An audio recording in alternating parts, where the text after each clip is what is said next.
আসসালামু আলাইকুম। Math online টিউটোরিয়ালের পক্ষ থেকে সকলকে স্বাগতম। আজকে আমরা দেখব বীজগণিতীয় গসাগু। তো এখানে দেওয়া আছে 2a square B 3ab square 4b square.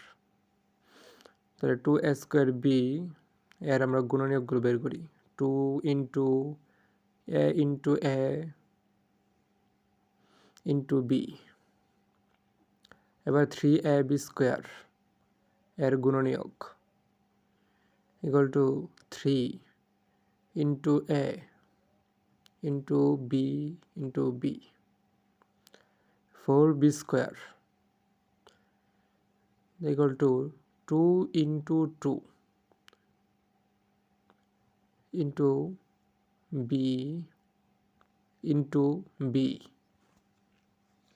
তো এখানে আমরা তিনটি কি করলাম, গুণনীয়ক বের করলাম, তিনটি পদের গুণনীয়ক বের করেছি। এবার আমাদেরকে গসাগু বের করতে হবে। গসাগু বীজগণিতের গসাগু নির্ণয়ের ক্ষেত্রে আমাদের শুধুমাত্র কমন পদগুলাই নিতে হবে, কোনো আনকমন কোনো কিছু নিতে হবে না। তিনটি রাশিতে আছে এমন গুণনীয়ক আমাদেরকে নিতে হবে। আমরা চিন্তা করি 2 কিন্তু তিনটাতে নেই।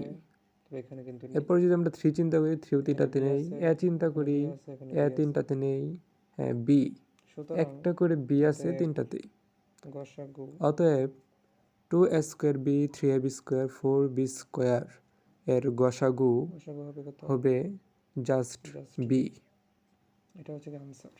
এটা হচ্ছে আনসার।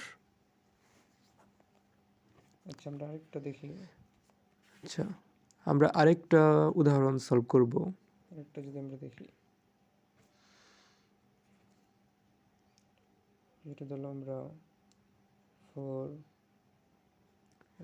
আচ্ছা, দেওয়া আছে 4b স্কোয়ার দিলাম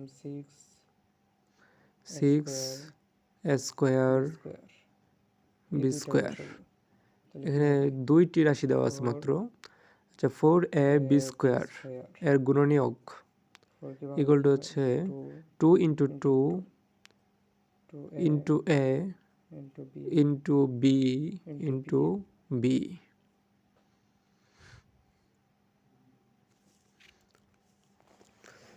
আর 6a স্কোয়ার বি স্কোয়ার, 6 এর গুণনীয়ক হচ্ছে 2 into 3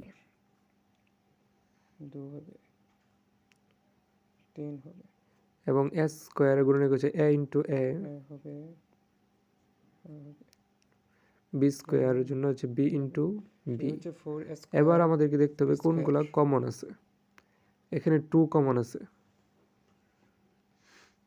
4a square B square এবং এদের হচ্ছে কি এদের গুণনীয়কগুলো আমরা বের করেছি। এরা কি 2 কমন আছে, এই 2 আর এই 2 কমন আছে। এরপরে কমন আছে এ, এখানে এ কমন আছে, একটা এ কমন আছে, বি কমন, এরপরে বি, এরপরে দুইটা বি কমন, দুইটি করে বি কমন আছে। এই দুইটা থেকে এখন এদের গুণফলটাই হবে দুইটি রাশির গসাগু। তাহলে এদের গণনা কি, আমরা এই দুইটা কমন 2 একটা 2 নিলাম, কমন দুইটা এ থেকে একটা এ নিলাম, কমন বি একটা বি নিলাম, আবার আরেকটা কমন বি আছে সেখান থেকে একটা বি নিলাম। 2a, তাহলে হচ্ছে কি 2a বি স্কোয়ার। এটাই হচ্ছে আনসার, নির্ণয়ে গসাগু। আশা করি বীজগণিতের গসাগু নির্ণয় করা এখন আমাদের জন্য খুব সহজ হয়ে যাবে। আমরা খুব ভালো করে দুইটি উদাহরণ বুঝতে পেরেছি। তো আজকের ক্লাস এখানেই শেষ করছি। সকলকে ধন্যবাদ।